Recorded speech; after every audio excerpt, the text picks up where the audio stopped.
Okay, so next up, I'm introducing George Lee, Master Educator in Media Arts from Balboa High School in San Francisco. George is an expert in using creative technology to deliver innovative student-led project-based learning. We're so excited to hear George take a deep dive into how students use Canva for their assignments in his classroom. Thank you, George. Over to you. I'll stop sharing and you can take the reins. Oh my God, what an honor. Thank you so much for this opportunity. And just seeing the thousands of teachers that kind of signed on this, it's just making my, my emotions, it just makes me this warm and fuzzy feeling. So thank you very much for being here. Let me introduce myself a little bit. I have been a classroom teacher for the last 26 years. This is my 26 years in teaching at Balboa High School in San Francisco. This year was the first year where I basically got, I think most of us, got kind of thrusted into the online teaching. So I have a quick question for all of you, and maybe you can put it in the chat.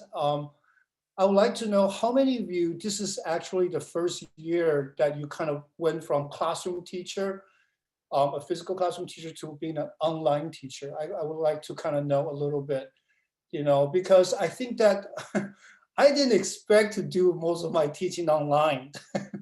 So this has been kind of I would say probably a little crisis in my emotional state when all this things happen. But, and there's kind of a Chinese saying where crisis is danger from, danger and opportunity. And I really was trying to really look at the opportunity that I would gain from this experience. So, wow, so many of you. So we are in the same boat. And so I'm looking forward to kind of sharing a little bit what I've done in this 1 year, and all the lessons that I'm sharing with you are lessons that I actually developed this year for the school year, the 2020 to 2021. So, and I wanted to share that experience with you. And again, just to let you know a little bit about my school is a comprehensive public high school in San Francisco, which means that we really truly represent the demographic of San Francisco, and that includes both socioeconomically and ethnically, national background. So a lot of the times when I'm teaching in a physical classroom, and because I speak Chinese and I speak Spanish, pues, puedo hablar en español, 我也会讲国语. So a lot of the times when I'm teaching, I'm literally speaking this bizarre language that is rooted in English or Spanish to Chinese so that all of my students can be involved. And that for me as a classroom teacher is one of the most important things, is how do we have this cohesive unit as an identity of this class so that nobody is feeling that they're being kind of left behind or is a little bit less. So, and that's every time I designed anything, that is the emphasis. And then collaboration obviously is the tool for that.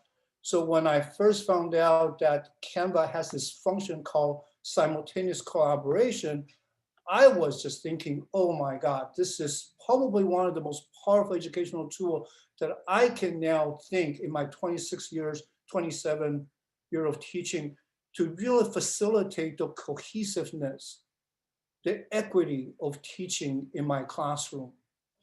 Now, the other place that I saw collaboration happen is, most of us know, you can basically share a Google Doc and you can work on it together, but that's based on a text. And one of the things that I always tell my students at the beginning is how many languages they speak. And they will say, Spanish, Tagalog, Farsi, English, French, Chinese. And I say, add one more to that, and that's the visual language. And the visual language for me is probably the one language that is the most accessible to all of us in our expression, in our communication, okay? So that tells you a little bit about who I am and where I teach. And now I'm gonna introduce you to my class. So I'm gonna share my screen. And here is my screen. And this is George Lee's classroom. And thank you so much, Leslie. Even though I've been using Canva for this last year or so, I have learned a lot in your presentation. I'm looking forward to even exploring even more some of the functionalities. And I know that I'm just barely scratching the surface of all this. And So thank this you, is, George. And most importantly, thank you for being an educator. And thank you for being a curious educator. no, thank you so much. I enjoy, I mean, having my students is probably the highlight of my day, stuck in my own apartment here and teaching. So this is my, basically my classroom. And as you can see, I mean, this is some of, oh, here is basically the front of my class and of my school. And this is all the assignments that I actually developed with them. And this is, you know, a very easy way for me and for my students to really see what Mr. Lee is actually teaching in his other classes, right? So he can literally, you know, they can literally kind of just see, oh yeah, you know, they're doing this. I want to learn that. So for today's presentation, I'm going to highlight a few of my assignments. I'm going to make my screen just a little bit bigger so that you guys can see it. Okay, there you go. So the first assignment that I want to share with you is the Frida Kahlo show. Now in San Francisco, there's a museum called the DeYoung Museum, and they have this amazing exhibition that they actually allow in-person visit, but since the situation here in the US and San Francisco now, that is basically stopped happening again. But one of the things about being a teacher, and I think most of the students really, really love is, when are we going on a field trip? When are we going on this field trip? They always want to get out of the physical classroom, right? So, and in the era in which we are in now, that is basically impossible. But I still want them to have the feeling of literally visiting a museum, even if it's virtually. So I developed this one lesson that is based on the exhibition that is now happening, still happening at the DeYoung Museum. Now, this is the workspace that I basically, they are using. But at the same time, this is also a website that I've developed. And the reason why this website is very important is because it allows my students to really, really see kind of like what the end product looks like, and they can actually check the process. So in many ways, this website is the assessment. It's the assessment of what we want. And one of the main emphasis in all of us teachers now is this thing called project-based learning. So instead of teaching them isolated skills, we are actually teaching them a collective, interconnected contextual skills that is based on a project. And right now I tell them we're going to build a website. And in this website, what is nice is that one of the functions is that I can make this into a link, and all those images are actually linked to the presentations that I actually want them to be able to see what I'm actually teaching the class. Okay, let's have, and here we go. Now, so this is now the website, and you can see how there's a little hand that comes on. So if I click on that, right? If I click on that function, don't tell me my San Francisco internet is not as fast as it should be. So this one then takes me to a link. Hold on. Let me go back again. Let me try one more time. So I can show you also that here, if I click on this, here is a link that leads them to basically a virtual tour of the exhibition. Okay, so that's what this is. Okay, and you click apply and it takes you there. And same thing here. What I did is I took the image, and then if I click on this image, you can see the link, right? To the SF MoMA, I mean to the DeYoung Museum. And then this one also kind of takes you there. So let me see if we can really quickly go to that. If it doesn't work, I think the idea comes across. I probably don't need to actually share with you exactly where it goes. So we can move on with that. There you go. Kind of, you guys can probably see the little bars there.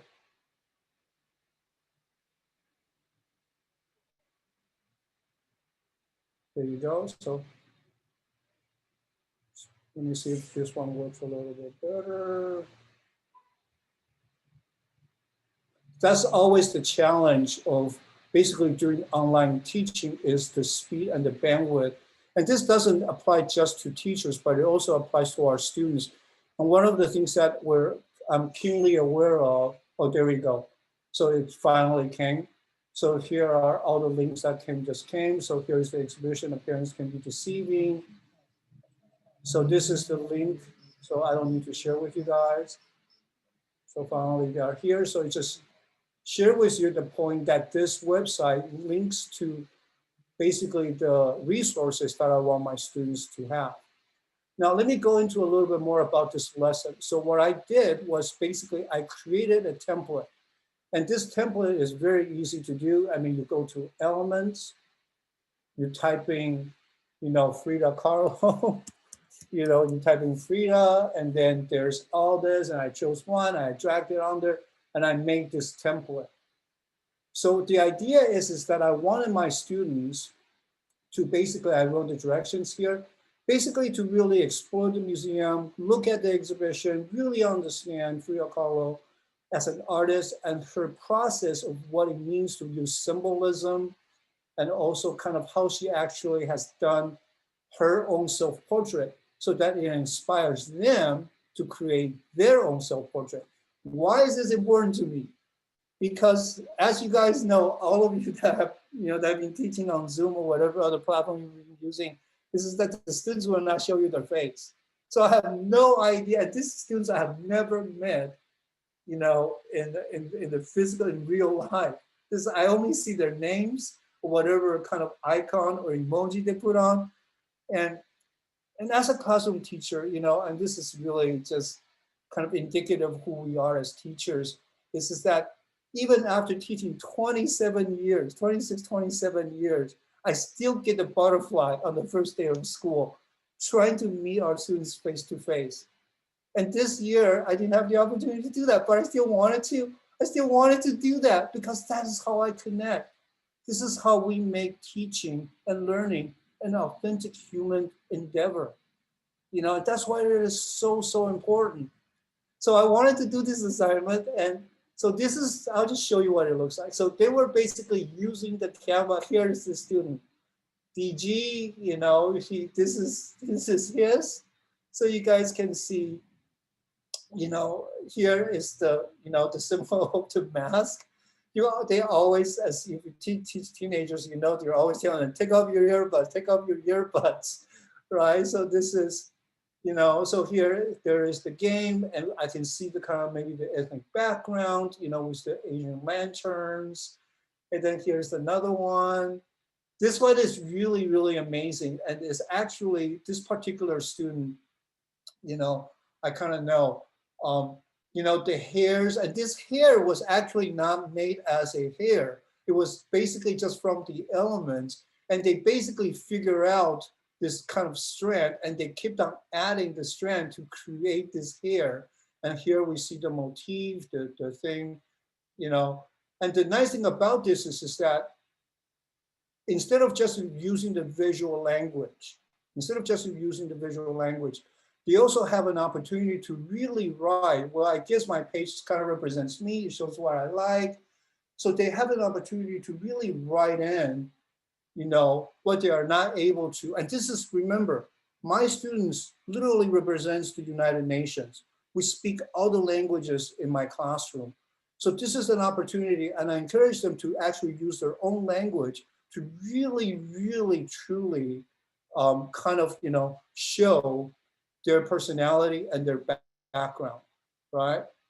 And one thing that I also encourage them to do is to basically kind of go around as they're working to the other artist studios. So each one of these templates is actually an artist studio working in progress. And they can go, so when they're kind of, wondering what they want to do, they can scroll up and down and see all the different creations that are being done. So this is now literally a collaboration of being able to see what other people are doing.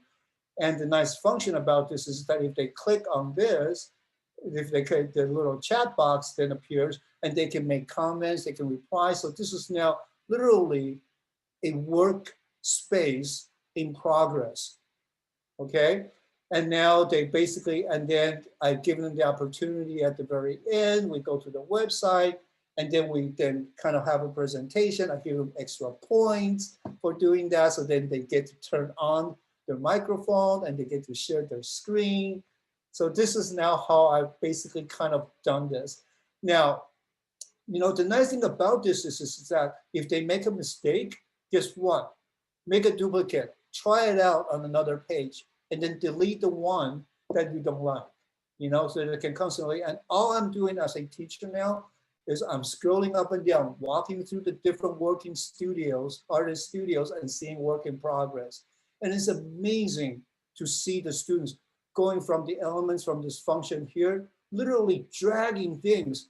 And another thing that is amazing about this is that the students, not just me, I get to see their creative mind in process. Imagine that.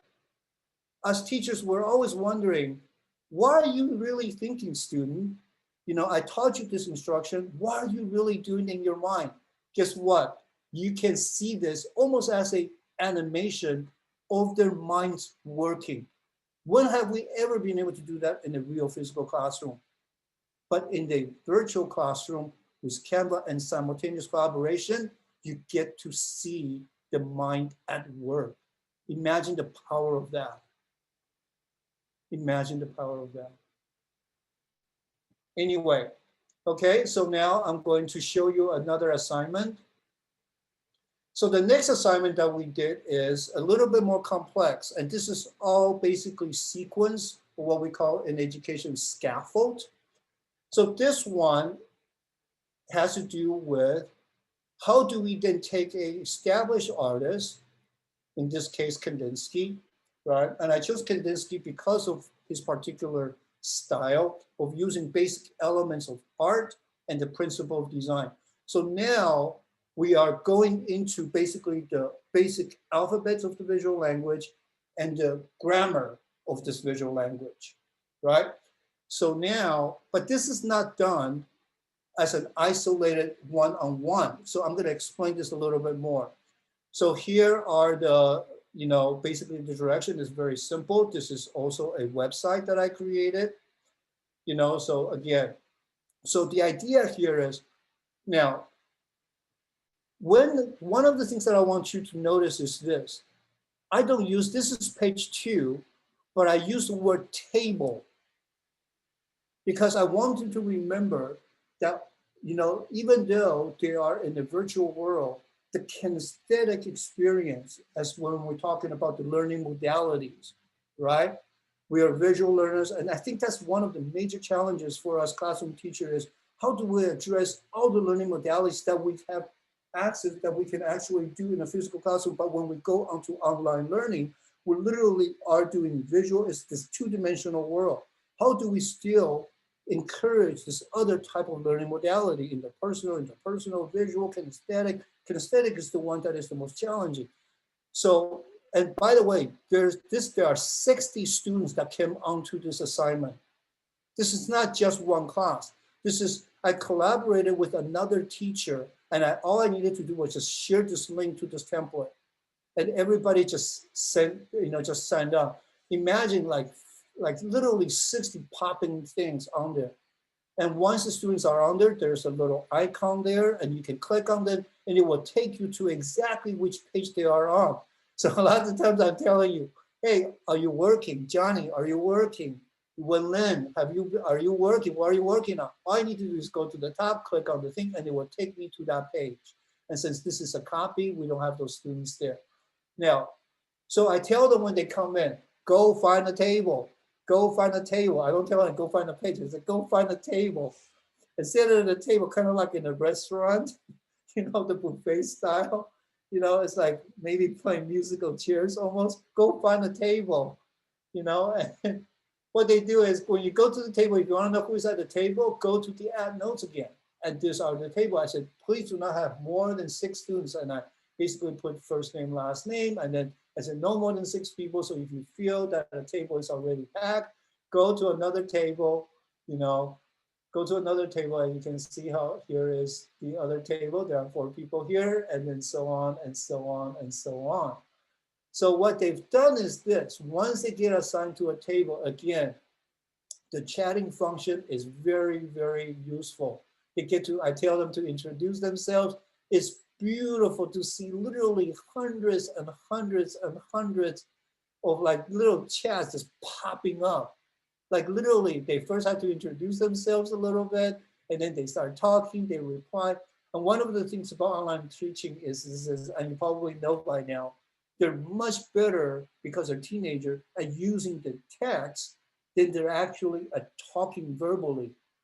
You know, that's just kind of this generation, right? So I give them this opportunity to really use a modality of communication that they're very comfortable with, okay? So now the next thing happens. This is where the magic happens. They start going into the elements, dragging all the elements of lines and all the elements of, you know, and the principle of design. So they start, I tell them to first put in the elements because that's the vocab, right? So basically what they've done is they go to elements, they drag just randomly all the lines, and I tell them to use line and shapes, you know, and they can then add all these little elements.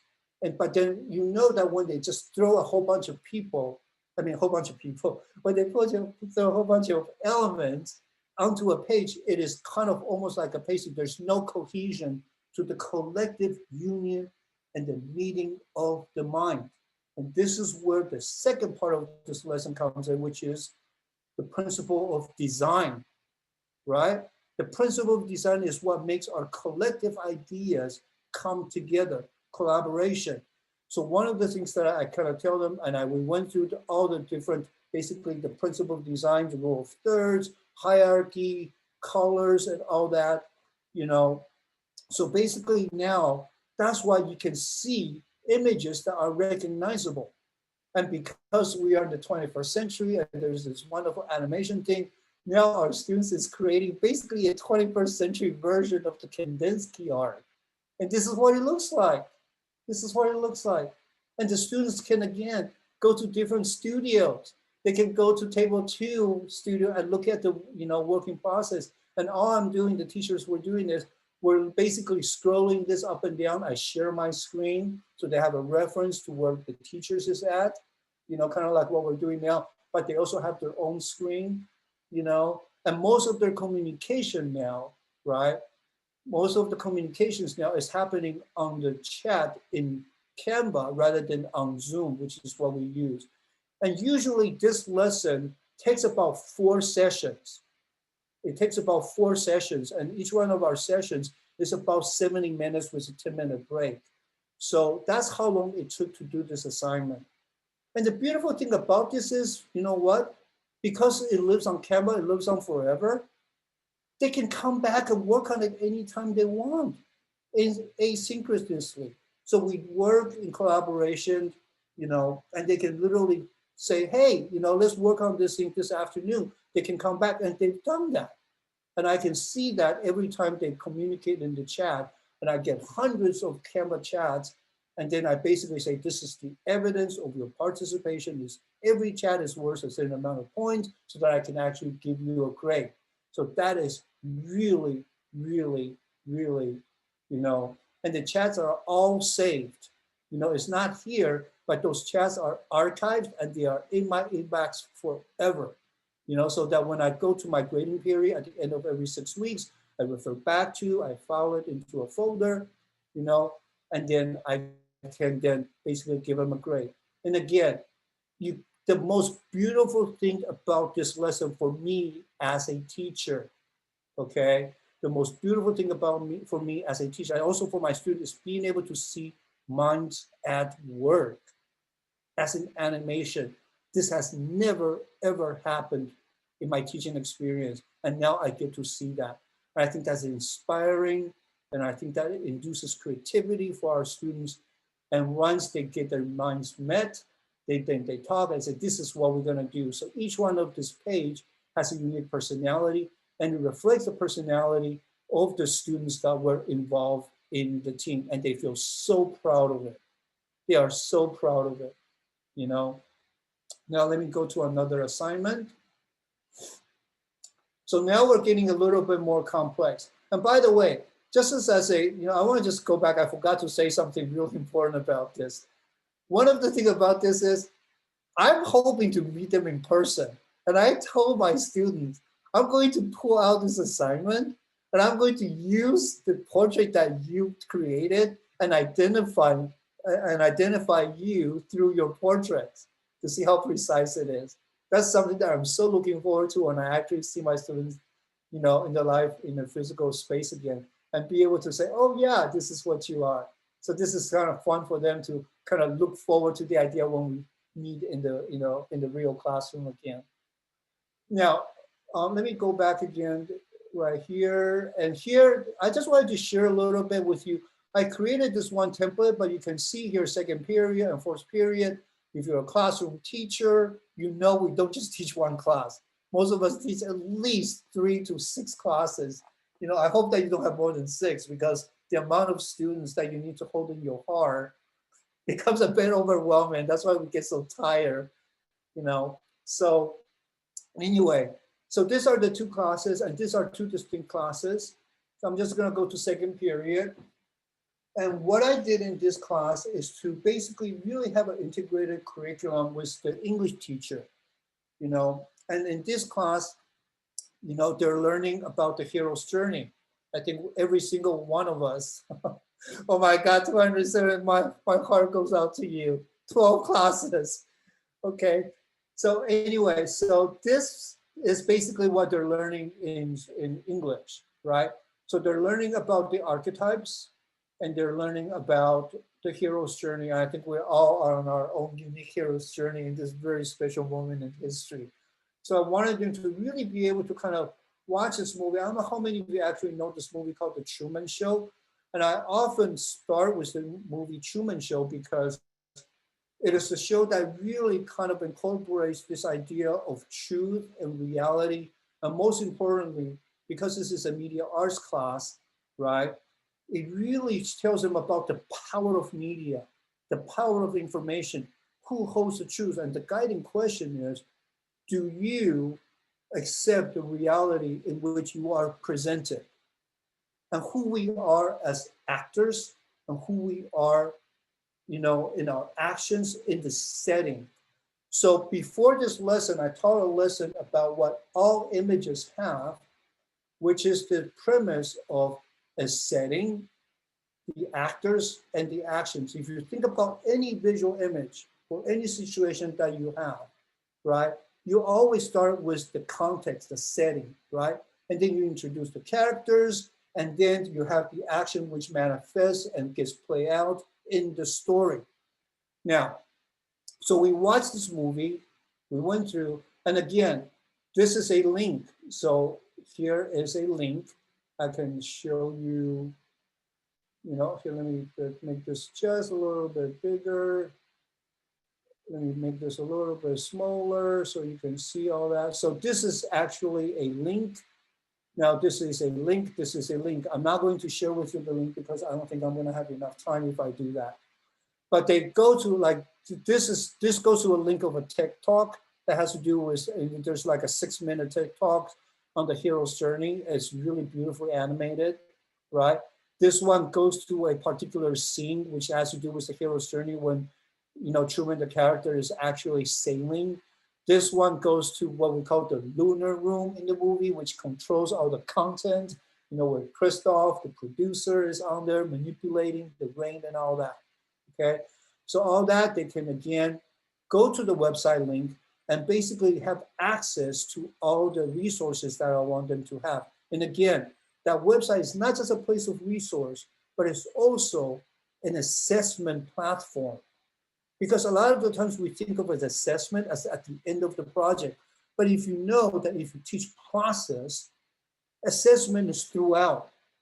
You can have an assessment at every single time. And that assessment in midpoint, beginning point, 3/4 point, 85% point is just as important at the very end because we're teaching process here. Learning is about the process. We don't want them to just basically make something at the very end, right? So here is the assignment. right? And this one, they don't have to stay at any particular stage. So this is now, each one of this is a stage of the hero's journey, call to adventure, right? Call to adventure, and so on, right? Now, because they have done the 2 previous assignments, right? And they know what a setting is. Now imagine there's 36 students that comes to this class. So the simultaneous collaboration is between 36 screens, 36 imaginations, 36 hopes and dreams and memories and all that, right? Now, when they are working on this thing, if they forget what the ordinary world is, this is the anchor. And every time I make a lesson, I provide an anchor. The anchor here is the definition. So I cut and paste the definition and put it on there. So the students, they don't have to stay with any one because they saw the whole movie together. So that's the shared collective memory and experience and base knowledge. So in each one of them, they get to basically jump around. They get to go to any one of this, any one of this, templates that they choose to, because, they can just navigate through in and out. Here, let me see, I'm a little glitchy here with my internet, but they can do this. So now, so they basically drag all this, and they're basically, because they have used the chat, they know how to communicate, they can make decisions. And again, it's a beautiful way to see the students work at hand. You see the little dog being moved here and there. This is Pluto. There are cameras. Here is a motif of the paintbrush with a line that basically, there's a line that says, the big guy has quite a big paintbrush, to paint this world that they created. There's a lunar room, and it doesn't matter that they are 2, but the basic premise is that they were able to collectively, in their collaboration on Canva, simultaneously make a decision. They created a sea heaven, they created the background, they created the character. Now imagine the meeting of the mind that happened, and it happened during simultaneous collaboration using Canva. This is amazing to me, that they were able to actually be able to create a brand new world. The Kandinsky one was an abstraction, but now they're in a figurative, literal space, being able to have a collective voice. And isn't that what we want? Isn't that the power of education? To be able to kind of bring us together and have this collective voice and have our voice be heard and move forward and to make our world a better place. So I hope that is what they're experiencing here. And I asked them if they're having fun. I'm always throwing in like other question, are you guys having fun? Yes, yes, yes, we're having fun. And time just flies by. I mean, it's just, and me being the teacher as being a facilitator, I think I'm being a facilitator here. Okay, how much time do I have? About 12 minutes left. I'm gonna go into one last assignment that I haven't actually taught yet. I'm looking forward to teaching this assignment this coming week. So, if you have any kind of comments and suggestions, I completely welcome them, because I do not know what I'm about to do. I mean, I don't know what's gonna happen with this assignment. We've been working with SFMOMA, and I'm part of this group called TAG, Teacher Advisory Group. And, in this group, we kind of develop lessons that will basically kind of, help students get more engaged with the museum. So we've been working with SFMOMA for a very, very long time. So what we wanted to do, and we do this thing called capstone project. And what a capstone project is basically, a final project, if you want to think of it that way, that shows all the skill sets in a project-based learning environment, a project-based learning modality or classroom. So what this is kind of like a first dip into our project-based learning capstone project. And Usually this project takes 2 years. It takes 2 years to complete this project. And because we haven't been able to go to the museum, so this is very similar to the Frida Kahlo assignment, which they have experience with, but now we're doing something more. Instead of creating a artwork, we're actually curating an exhibition. So it's taking the inspirations from other artists and recontextualize and re-narrate through their own voice. You know, I often tell my students that SF MoMA, being a cultural institution, is the repository of our cultural treasures that represents your voice. And a lot of our students, being newcomers and not being of a particular socioeconomics assimilated status, you know, they often feel disenfranchised. So my job is to provide the social justice lens that they actually have the opportunity to guide the conversation, to guide the message that this multi-million dollar cultural institution has. And this is their opportunity. So again, this is also a link. So if you go here, there's a link here. It goes to all their, you know, basically. And here, this is the one where I put in the, you know, you can maybe quickly read through this so I don't have to read it. But what I want them to do, again, is to recreate this image. I want them to recreate this image, not just for themselves now, but for their audience. So now they're not being just the consumer of media, but now they're being the producer. So that's why this is a capstone project, because now I'm giving them the tool and the power to chart the conversation, is to give them the power to set the agenda, to start the discourse that is about social justice, right? And social equity. And it's important for me to literally give them these images because this is literally what they're creating online, right? Now, I basically chose, and if you see this, there are basically all these blank walls, so to speak. And every single one of these images was basically pulled from the SF MoMA website. And here we have this thing called the wall label. So they do a little bit of a research, right? And here I have taught them about the different qualities that they need to focus on, the literal interpretation, the formal techniques, and emotional. So this one, so each one, right? Each one is basically, you know, imagine 30 students. But to be honest, this particular lesson is going to have more than, because I'm going to be co-teaching this with my partner. This is going to be about 70 students here. So if you look at here, there's the title, right? The artist's name, right? So basically what they have to do is, and if you look here, they have to write their names here. So this is how I keep account of who is doing what.